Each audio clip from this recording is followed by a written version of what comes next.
And we're live. We are game on. Game on. And once again, you're not in your office. No, I tend not to be there these days, I guess. Office hours is anywhere but the office, it would seem. You know, Traction Lab's always on the road. We're always here to support.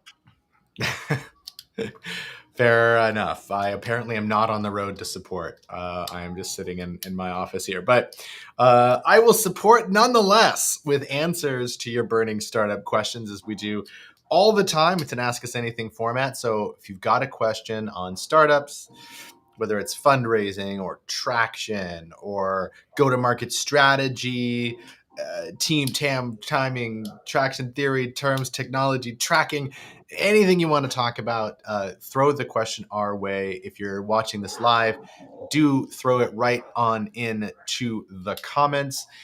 We'll throw it on screen and we'll talk through it in real time. If you're not watching this in real time and you still want to get your question in, hit us up any way you can hit us up. Wherever you're watching this, you can leave a comment down below and check it out, and we'll check it out there. You can send us a DM, you can send us an email. We're pretty accessible people, so keep your questions coming. We've got a great set of questions, Cameron. We've got a great one. Are you ready to dive in, or are we still? Let's just dive in. Let's just get into the startup questions. I think we're ready to rock.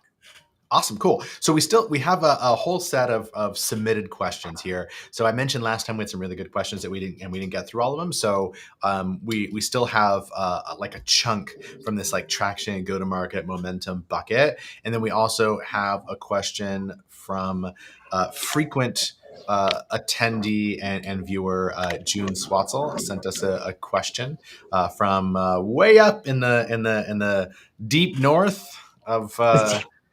The deep north, practically Canada. There we go. But you know how it do. So let's do it. Let's dive in. All right. So we are. Let's start with this one. You ready for this? I'm ready. All right. So we're gonna come in hot. We're gonna come in a little hot. And because of the way that they frame their question. So they're running it's a B2B software play for clinical trials. Same than that. I don't know exactly what they're doing, but it's B2B software for clinical trials. And this is their question. Are pilot partners dragging their feet? Is this traction or a stall out? Kind of coming in hot there. Cameron, you look a little frozen. Hotel Wi-Fi up in Tahoe apparently is not all it is cracked up to be. So I will just press on until you're back. So yeah, pilot partners dragging their feet is a traction stall. So like one of the things that we often talk about when setting up a pilot is that the structure of the pilot, similar to a letter of intent, matters a whole lot. Cameron's back. Welcome. Sorry, it's going from one Wi-Fi to the next. Since I had to check out, I don't actually have the hotel, so I have to do like the conference one. So it's going in and out. So I apologize if you see me frozen for a moment. We're just hoping for comedic faces when you do freeze out, but. Okay, so the question was B2B software for clinical trials, pilot partners dragging their feet. Is it traction or is it stall out? So, and I was saying that a lot matters in how you define the pilot, much like a letter of intent or an LOI, in that there's a lot of useless pilots out there. Pilots are oftentimes a way to slow roll things, to not say no, but not say yes, to not commit, to check some things out without actually understanding what the stakes are involved. It doesn't really mean anything at the end of the day. And a lot of founders are doing pilots for the wrong reasons. They're doing pilots out of insecurity, like we're unsure about our pricing, we're not sure if it's valuable, we want to check and make sure it works, and all those things. Those are not good reasons to do pilots, with some exceptions. So B2B software for clinical trials, pilot does make sense in that context, and so probably right. But what matters is how you define it. So a pilot has a particular period of time. It has a particular metric of success. So like we're doing a pilot in order to get to this marker, like success looks like this. And it might not be one marker, it might be a couple, but like this is what success looks like within that time period. Within 3 months or 6 months, it's this. The pilot also has what comes next.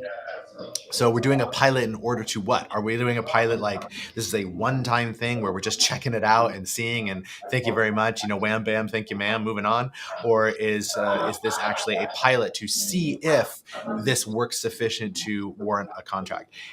So the having what comes next is really important, and that when you talk about what comes next, the price tag matters. So there's I'm going to come back to whether or not it's a paid pilot or not, but when you're doing a pilot and you don't tell them what it's going to cost, you really don't know why they're, if they would really commit if they had. So if you're like, if this is B2B for clinical trials, you could easily be charging 50 grand a year or something like that. And so if you don't tell them that up front and you just do this pilot, and then at the end of the pilot, you're like, oh, by the way, can I has 50K, please? Like, and they're going to be like, they're going to be like, what the fuck? Like, where'd that come from? And so, and that's where all those things need to be defined in advance. And also pilots can be paid, and a paid pilot is less likely to stall out because they're demonstrating that they have some skin in the game, and it matters more too. So those are my initial thoughts. Cameron, I don't know what yours are. Yeah, I don't have a ton more to add. I think what comes to mind for me is, some of the things that might be leading to the stall out or feeling like you're not having that forward momentum is also then like recognizing that, yes, you might have this economic buyer, even though in this case they're not actually like making the purchase, but there might be someone else who has to like utilize this tool. And so that like translation of like the initial person you're interacting sees the value, but then when other people within this like ecosystem have to take action within the software, is might be where that stalls out because they actually might not get a ton of the value back. And so there's this inertia going against them and not really seeing the value that's ultimately being derived related to that. And so you need to really like map out, particularly in these B2B plays, that yes, you're selling to one particular person, they're getting some level of value, but there also has to be this other component related to that. And so I think there's learning related to all of that in terms of like, okay, it's stalling out, but is it that maybe you're not activating them in the right way, or they're not immediately seeing value, or is there something like a big leap of like a barrier that they have to overcome, whether that's, we see this in a lot of like where there's data integration or there's other people that have to get involved, and it's not an urgent pain point for them, and so they're not actually going to be activating in that process. I think one of the big challenges I often see in the pilot element of it is the assumption the entrepreneur is trying to come in and test is really related to the feasibility of what they're creating versus like, are they actually able to demonstrate that value that they're focusing on? And are you able to overcome some of these particular pain points and actually having the value pull them across the finish line? Yeah, and I think like that last part there, like pulling it across the finish line, is actually a great place to kind of start to reframe that, because the real intent of a pilot is to have the conversion be the default position. Right. So like all inertia is building toward the conversion. If you get to the finish line, quote unquote, and the whole thing just kind of collapses and you have to drag it across the finish line, which is most startup pilots that I see, then you're actually basically having to get to yes twice, right? You had to get to yes to do the pilot. Now you have to get to yes again. Whereas if you set up it from the start as, again, like 3 months, we're doing X, this is going to lead to these Y outcomes, and it's going to go to this thing at the end, then you right back at the end, you're going to, hey, we hit all these targets. This is our go live date. Here, let's get some. Let's talk paperwork or whatever. We love talking paperwork. Talking paper, like Cameron lives for the paperwork. All the signatures, y'all. Forms galore. Forms galore. So I think we probably beat that one enough. Yeah. So we do have a couple of questions. Oh, they're both from the same person. But we do have a question live here. So this is from our friend Yanni. So Yanni is a founder. Yo, what's up, Yanni? Is a founder of a company called Auth Hero. I won't get into all the details of what they do, but the 30,000 foot view, it's in the healthcare space. It's eventually at least a broad ecosystem play connecting various different players, providers, insurance, etc., within the health space, and in particular in the occupational health space. So it's a large scale workflow tool, but that's not their wedge into the market, but that's sort of where they're going, and I think that's probably enough context for this question. Cameron, tee us up. Awesome. So the question we got here, and thanks Yanni for hopping in and throwing your questions in there. Others that are joining live, throw your questions in the chat and we'll bring them up live. So what's the most compelling way a health tech startup at our stage showed traction without revenue, and what made it believable? And again, the company's Auth0. And so, maybe I can take an initial stab at, and then, JDM go from there. And so I think, part of it, right, is like the riskiest component of any early stage venture is, do they have a clear definition of who their customer is and a signal that they actually have the pain points that you think they have? And so, revenue is often a lagging indicator that they're willing to actually pay to solve this problem. But there's things you can get earlier on related to actually demonstrating the urgency and severity of this particular pain point. And oftentimes what we see, those that are trying to tackle a complex issue, is they see so many different customers and people that could get value of what they're trying to create, but not really getting a clear signal of evidence that someone truly is motivated to be the buyer for this solution that might solve a variety of stakeholders' particular problems. And so, some of the artifacts that you can look at, we often talk about this ladder of proof. So ultimately, like working your way up this ladder and gaining more and more evidence will demonstrate more and more traction. And so, some of those early things could be, I seen a later question, you're talking about like letters of intent. And again, it's not just having the like paperwork for paperwork's sake. It's about what's actually authored in that, and like a clear demonstration that this is a particular pain point, and that they actually are looking for a solution, and that there's a potential value derived from whatever you're trying to bring to them in that particular space.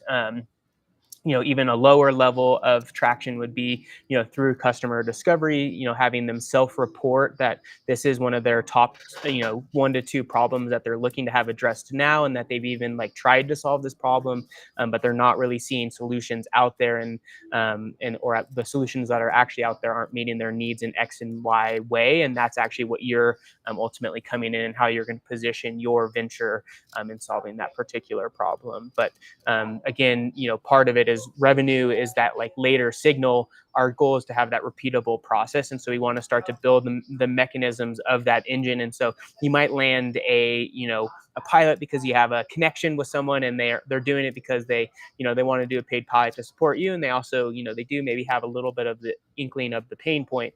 But if you can't get in front of the next, 10 customers, then that's not really that repeatable process going forward. And so we want to get more and more of those earlier signals. So maybe I'll pass the ball to you, JDM. Yeah, that was a great overview there. We often talk about like the ladder of evidence, for traction. And so like when you talk about the most compelling way to show traction, I think there's 2 things we could be talking about, and one of them is not very helpful and one of them is, right? So if we're talking about what is the most compelling way to tell the story of our traction, that's not a very helpful question. It's reframing away from the actual progress.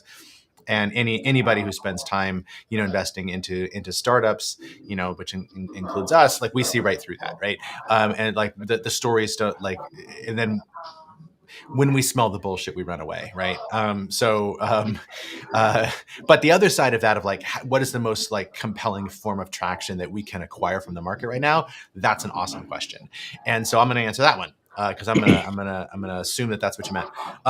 So one of the things that we do at the Traction Lab, and Yanni and Auth0 are in our stage 0 evaluative stage. We haven't gotten to this yet, so you'll actually get this in a much deeper version, Yanni, in the near future. But we have this standard set of 7 validation points that are part of like the pre-seed journey, and they're usually tackled in this order, but there are exceptions, and a lot of it is based on where the principal risk is, but 9 times out of 10, these 7 are in this order, right? And so they don't all involve traction. Most of them do. So I'm just going to skip the ones that don't involve traction, just kind of go through what that might look like. So at the earliest possible like stage, right, you want to demonstrate there's an urgent problem with an urgent buyer, right? Because we want a clear and monetizable problem.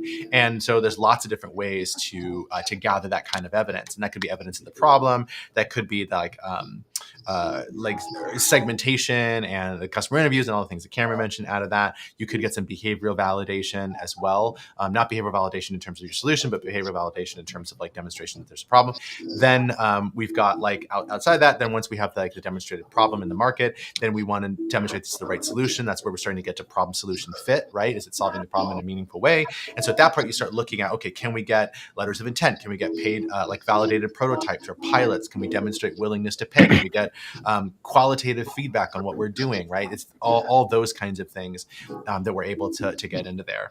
Fast forwarding a little bit in our milestones, and we want like, okay, now we have this problem solution fit. We want evidence of a growing market and timely entry into that market. So now we're looking for, is the TAM estimate credible? Are the market trends and tailwinds actually starting to pan out here? And we can see that represented in the data. Competitive analysis starts kind of showing through here. And we're starting to see that kind of flow forward. But more importantly, we're leading into the proof of that translating into early momentum, right? So what's the indicators that this is actually working? And that might be usage metrics, revenue, CAC, LTV, at least in estimates of LTV based on trends, retention, testimonials, referenceability in the marketplace, repeated user behavior, all those kinds of things we're going to start to see that this is like actually translating to momentum. Like this is the most, like when we say traction without context, that's what most people are thinking of is this kind of thing. But it's actually, as you can see, like a bit further along. And then the last one that really involves traction is that we actually have a credible path to growth. And so that's where we start looking at unit economics and go-to-market motion. We start looking at the funnel, pirate metrics in like some detail, and that like the logic of all of that shows that it's scalable. So like that's like the formal version of the ladder of traction evidence as far as we're concerned. So the most compelling way for you to traction is based on what your stage is at that point in time. And then that's again commensurate with your ask.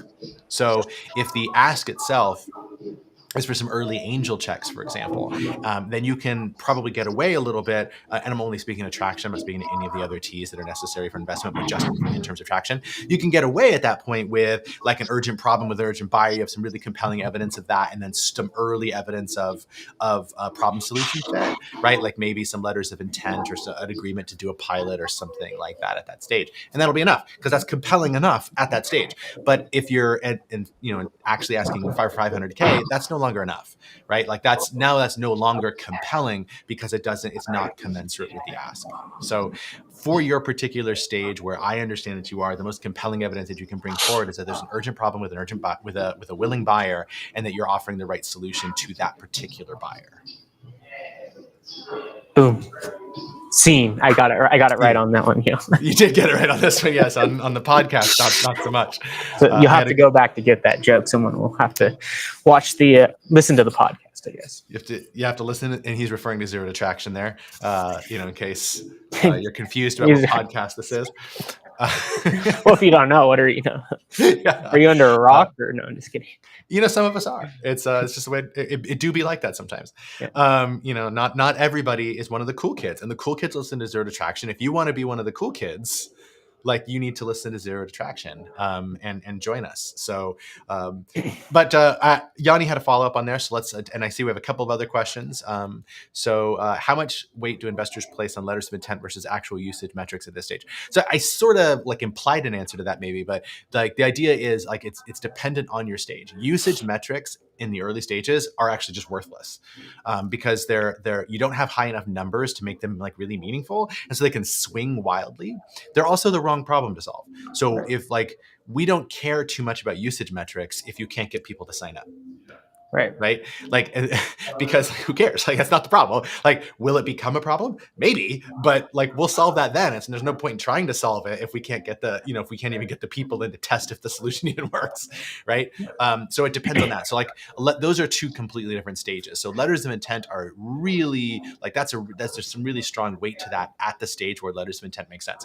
If you're at the stage where letters of intent make sense, investors probably won't place any weight on usage metrics, because if they are placing weight on usage metrics, then that meant you're probably past the letters of intent stage anyway. Or they're just too late of an investor for the stage that you're at. And so they might be saying, hey, we want to see like a later stage of traction, and that's just because they invest in companies later. And so you always have to right size what you're looking for based on also like the investors you're talking to. So, if you're talking to a seed stage fund, they're going to want to see some greater level of traction maybe than an LOI. That's just based on like the type of company they invest in at that particular stage. But a set of angels, that weight of an LOI has more value because the core validation point you're trying to get across is that there's an urgent pain point for someone in the marketplace that's actually demonstrating those signals. So, yeah.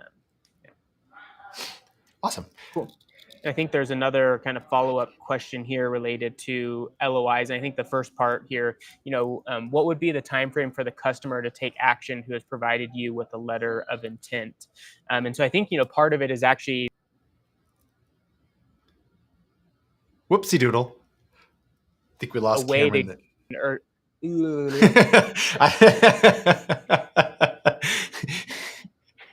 I'm back. Why'd you try that sentence again? Okay, what would be the time frame for the customer to take action who has provided you with a letter of intent? And so part of it is you're using this instrument of a letter of intent to demonstrate actual demand in the market. And so part of your intention in doing that is so you might not have built the solution, and probably rightfully so that you haven't built the solution because you want to see if there's actually a pain point and what those pain points are so you can properly build the solution for that. And I see my screen slowing down, so I'm going to pass it to you just to make sure. And then if I can follow up after that. It still looks okay from here, but I'll take it. I mean, I agree with all that. Like the most important thing is that the letter of intent has the details, right? Because so if the letter of intent doesn't say anything about timing and it's going to be 6 months or a year in the future, then that's actually going to be a little bit sus, because we're going to wonder, do you actually have that understanding, or are these like letters of intent that you're signing not really going to signal intent because it's not going to matter 6 months from now? There was just such an expectations gap. But if this is a problem where where it's a big substantive thing for them, and and it's a maybe like a B2B or B2E, and so the budget cycles are longer, and so they're like, yeah, I mean, if we can get this in 6 months, like that'd be great. And so then the letter of intent specifies it's this thing, it's at this time frame, this is how much we would pay for it, assuming those are there, I'm in. That's the good solid letter of intent, and the timing doesn't really make too much difference there.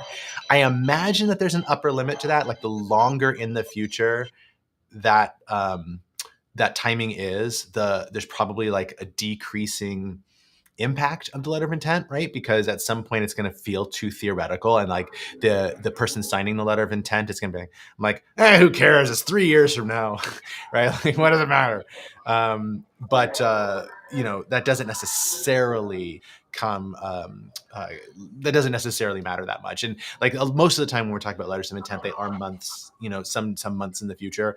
For some deep tech things, that can change. And so then you might be talking a little bit further into the future. If you're talking about strategic partnerships or strategic investors and that kind of thing, you may be talking about a year or 18 months in the future too. So I wouldn't worry too much about it. As long as what's in the letter of intent is what you're representing, I think you're golden. Anonymous Cool. attendee here apologizes for bad spelling. Please drive safely. Please drive I hope safely. that you meant that you were driving and then you wrote that message at a stoplight. That's what I'm hoping for there. Yeah, exactly. Yeah, well, or we don't want anything on our conscience here at the Traction Lab. I mean, sometimes the only things that die are startups, but we don't want. We will absolutely, snuff out your startup with a pillow, but we want you to drive safe. Okay, cool. Cool. And looks like Yanni said thanks. Oh, awesome. Great. Glad that was really, really helpful for you, Yanni. Thank you. Okay, cool. We got another one. All right, I'll take it since I have solid Wi-Fi for a second here, and then if I freeze, take over. But what are your comments on a pilot project? Which is not a paid pilot, at least a relationship building exercise with possible benefits of press, visibility, etc., could be defined as part of an MOU in advance. And so, part of it is you are demonstrating like a way that you're maybe capturing value back, and there are ways where you're trying to say, hey, we do this pilot, you'll provide a testimonial, we get to use your logo. And, oftentimes if you're doing B2B, having their logo the next customers, the chain for am I all good or You are. We lost a couple of words in the middle of the sentence, but just keep going. cool? Yeah, so I mean, I think our intent is always to have it be more of a paid pie, because then you're not only getting the signal of them wanting to be a paying customer, but also then them converting into that kind of full-time customer will demonstrate that you're able to deliver the value on that particular pilot. But yes, going through those process can add an element of ultimately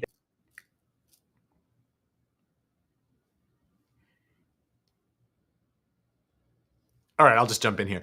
I agree with what Cameron said, but I do want to actually add in a couple of things. So it depends on the intent of the pilot, right? So if you're doing a pilot in order to get evidence of traction, then a lot of those other things actually won't really matter directly. So it like the benefits of press or getting the logo visibility, you did a pilot, but it didn't lead to anything, as far as traction is concerned. Like, and why didn't it lead to traction if that's the case, right?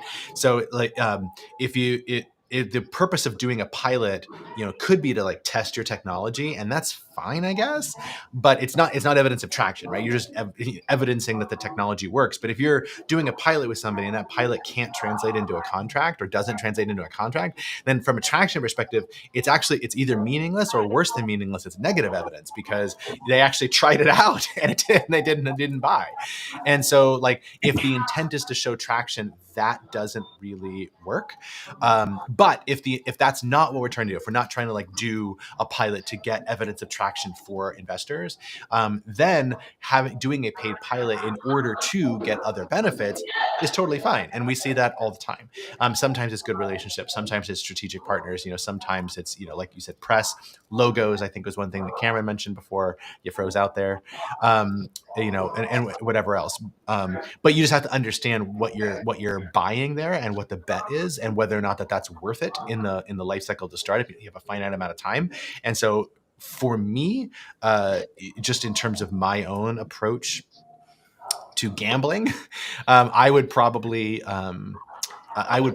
err more on the side of, let's do pilots that could actually translate into sales, and actually figure out a way to get those pilots to translate into sales. Because if you keep accumulating pilots that aren't translating into sales, it's going to be a pretty big red flag. Yeah, well, and like, think of it too, is like, you have a logo on your website and they reach out to a partner and say, hey, are you still using X, Y, and Z company? And then they're like, oh no, we have the pilot and we're not a paying customer anymore. So it's like, oh, well, why not? And then they kind of run why they didn't get value out of it. And so I think that those things can be more detrimental going forward if they don't ultimately convert on the other side of it. But I think there are certainly some of those trades that make sense earlier on, but always seeking to kind of have that be the signal is actually like having a paid particular pilot. So I think the like question, oftentimes we're kind of pushing back is like, what is the hesitation on having it be paid, right? Is that something that you don't feel like you're really ready to, or is that actually like the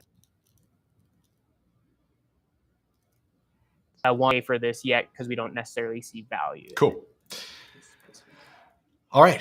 Awesome. Feel free to drop a follow-up question there, because we spoke on like if this then that. So if you want to clarify any of that, definitely feel free, Harsh. All right. Anonymous attendee here has clarified that they were texting at a stoplight.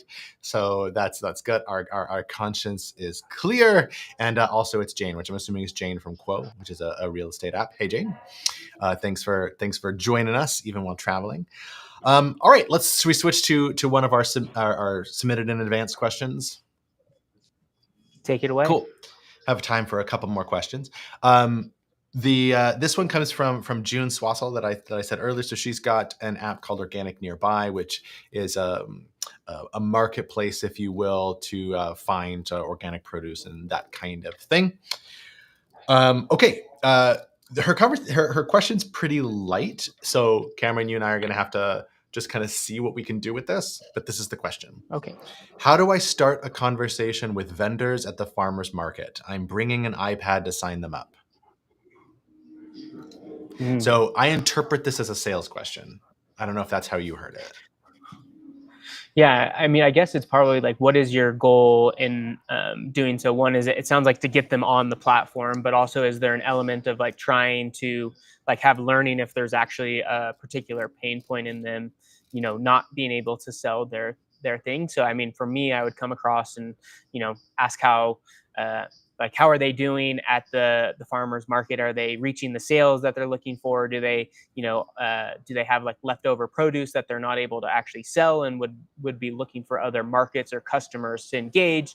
And if so, then you can bring in your solution to say, oh, I've actually created this solution that helps in solving that particular problem. Versus, oftentimes we come in and say, hey, I'm building this thing called organic nearby, and then they're like, okay, you're gonna be selling this thing to me, and they might say, yeah, I'll opt in, just because they want to be nice while you're there, and then not actually going to activate once they go home because they're not maybe seeing the value. And so you might actually get a higher set of engaged users or active people using the platform, if you kind of take this more through like a problem discovery validation, and then upon getting the evidence that you want, presenting your solution and seeing if you can convert at that stage. So that's how I would kind of approach that offering. So I don't know what your thoughts are, JDM.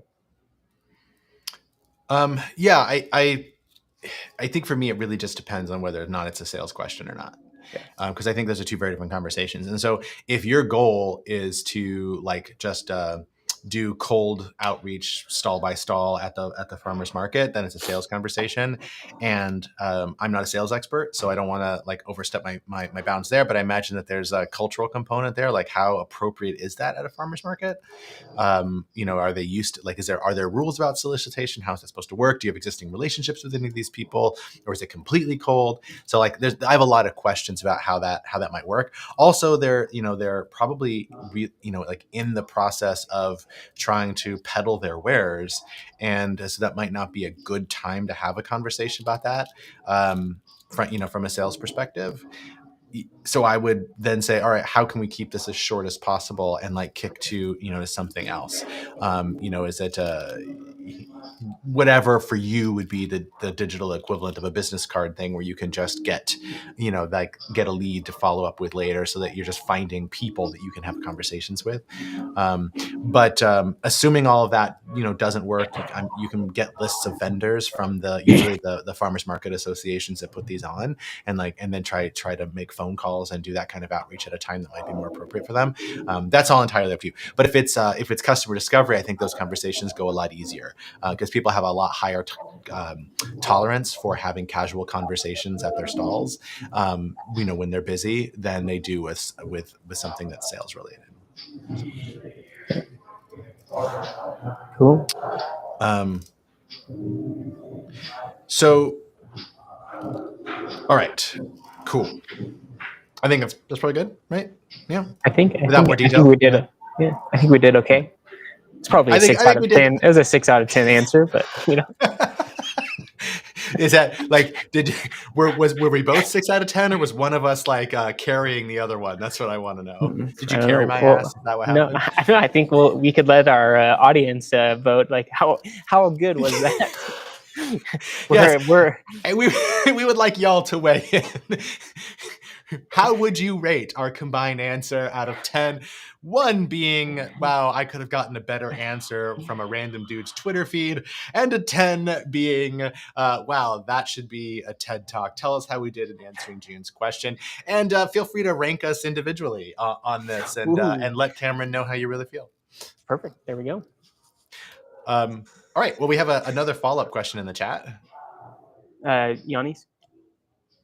Yes, I think so. All yeah. right. So I had a VC tell me that Off Hero is a potential unicorn, and that scares them. Can you break this down for me? Is it all bad, all good, mixed? We're not in the market yet, so highly confuses me, but sounds like good news. And we did get 6 was a stretch, so we were a sub 6 even. So I guess I have a inflated ego here on our answer on that last one. But hey, I appreciate the brutal honesty, Isaac. So keep bringing it. And feel free to drop some wisdom in the chat for June, if you want to. Yeah. If you want to top our what sounds like might be a 3 or a 4, then feel free to drop that in, and we'll throw your wisdom on screen, and we'll rate your answer. We'll have a little fun. Okay, so but back to Yanni's question: is this good news? No, it's not.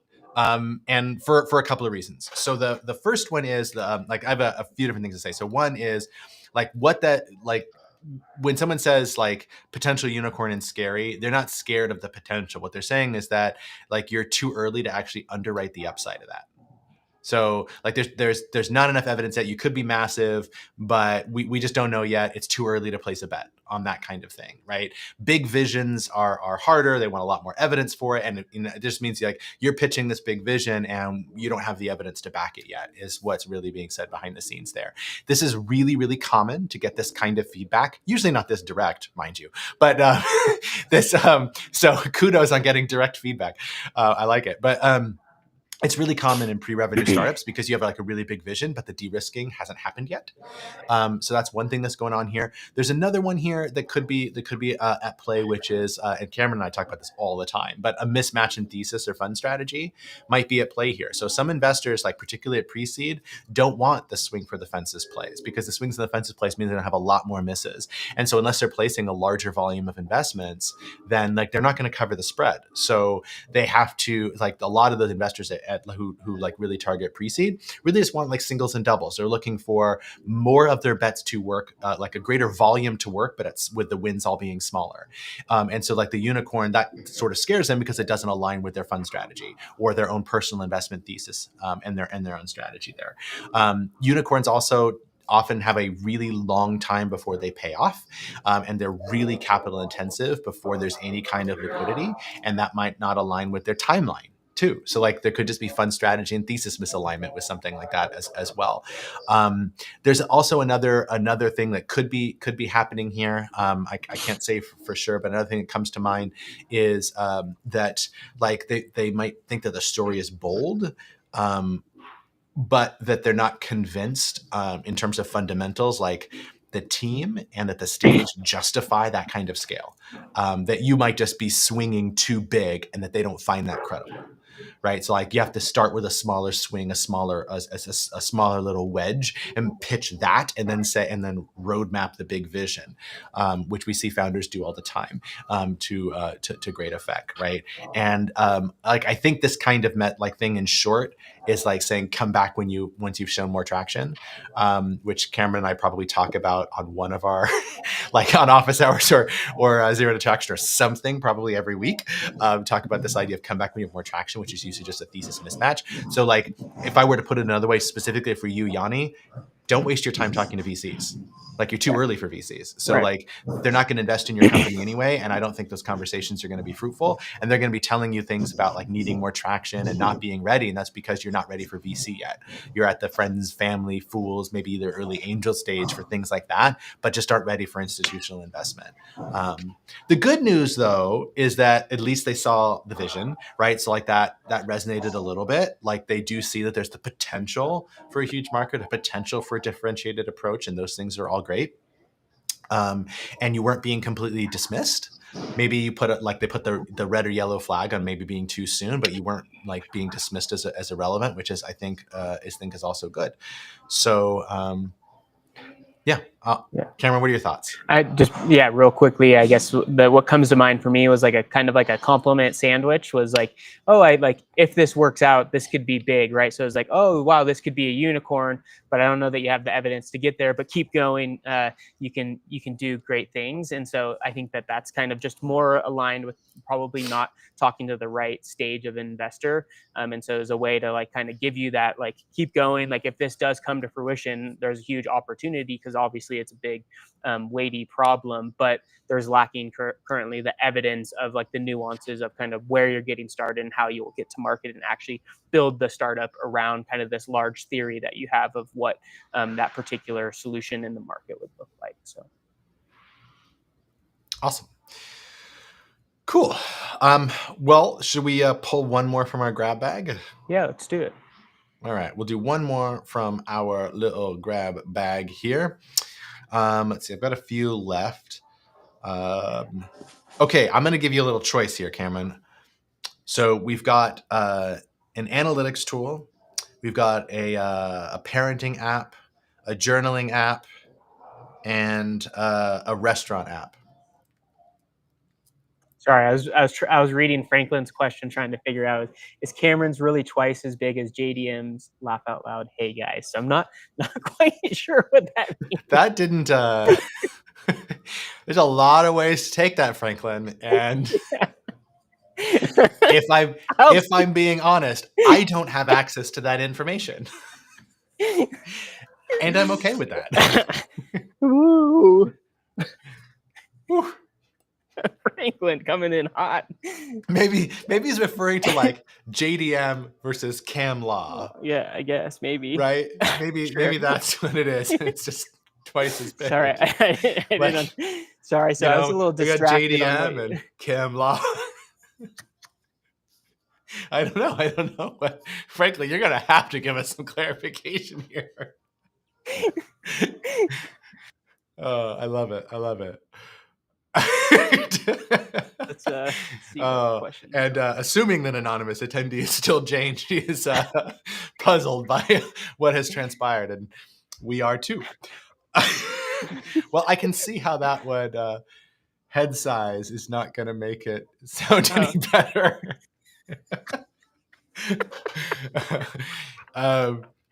Well, I think it's because I'm sitting closer, so I'm like 2 times as big as you are. Should I come in? Should I come in a little bit more there? Man, we're getting burned by our attendees today. I know, like our camera setup's not good. We're not answering questions well. Man. So is this a sign of like, is this a sign of burning the audience or product market fit? Like we've gone, like our trajectory over the last 5 or 6 months has been going more sassy. Is this just like product? Do we have problem solution fit here? Is that what this is evidence of? Well, I think, and they're adopting our culture, right? We found the right people that want to roast us back. So, well, I definitely approve. So, okay. There we go. Now we're probably more the same size. It's okay. I don't mind. I'm okay with it. It's just how close you are to I the am screen. an evolved man. I'm comfortable with it. So let's see.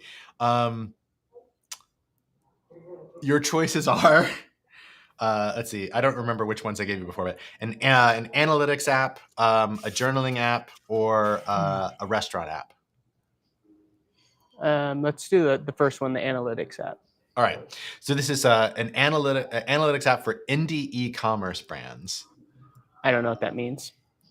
I think indie e-commerce would be like small, like Shopify type shops. I'm assuming it's like that, or Etsy providers, or somebody who's like they're in the e-commerce space, but they're not one of the big players. That's kind of how I read it. Okay, sounds good. But I don't know. Okay, here's their question though. We got featured on a podcast and traffic spiked, but no one converted. Was that still traction? No. Ooh, Cameron just like went right. You know what? You don't even get an explanation. All right. You just no. Moving on. Next question. Well, I mean, I guess part of it is like, what is the like? Well, it's not traction because there was some, yes, you used a channel, which was a podcast, which featured you, and likely people were clicking on it to learn more about who was speaking. And so were they going because they heard that you solved this particular pain point and wanted to learn about it. And they, the reason they didn't convert was because that the value proposition didn't land with them, or was it just someone as a listener learning about you, coming in and trying to see more about the website? So it didn't actually it was never your core customer to begin with. And so website clicks doesn't necessarily serve as a major indicator unless it's really related to your core customer persona. So I think a lot of it is, again, in the context of is this a podcast for these types of Shopify companies? And so they are actually your core audience, and so it's interesting that you landed them to your website, which demonstrates that might be a good channel to get in front of your customers. But the challenge is something didn't resonate in terms of the value proposition or the call to action on the page for them to actually convert into being users or customers of what you're creating.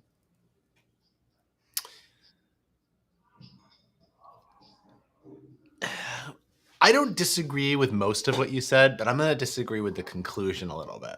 Okay. So I'm going to say it is traction, Okay.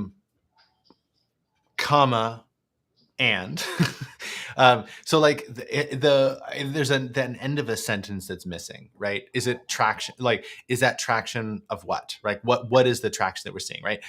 You like by definition, it's not sales because that's what they said, right? Like they said it didn't translate to sales.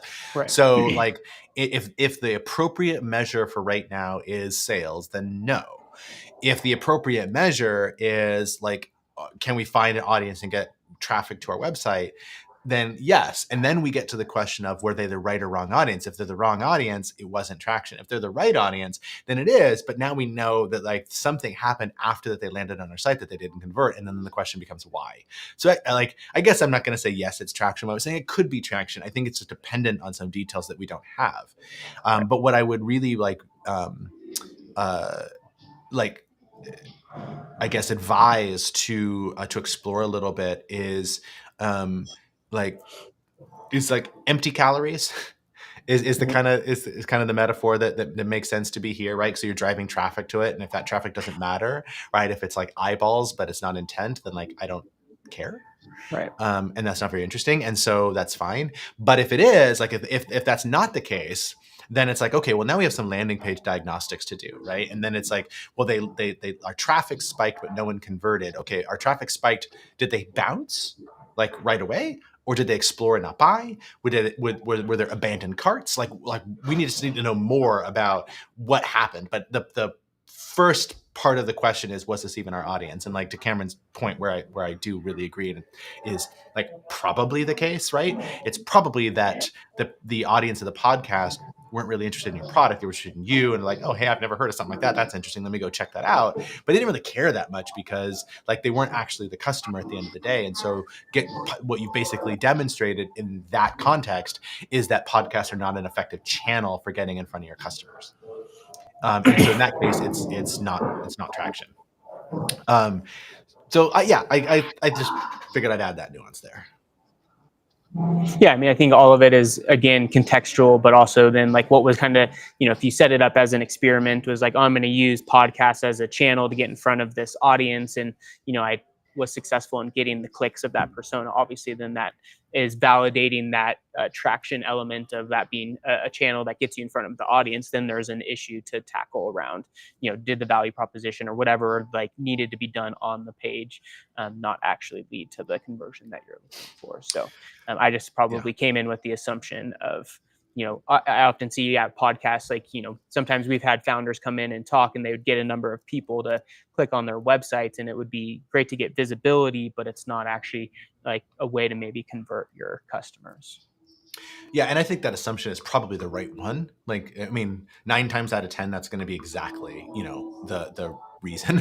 I just wanted to offer that context there that we're making the assumption behind the scenes there. And like this goes back to we've talked about this on Zero to Traction. We talked about in office hours. We've written articles about this, but this is like the product hunt thing.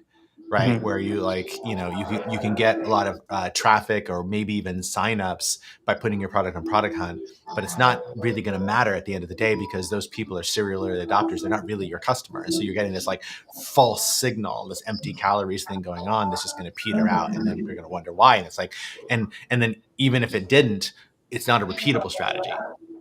So like you can't just keep doing product hunts all the time. Like it's not going to work ongoing. It's not a customer acquisition strategy. It was a stunt.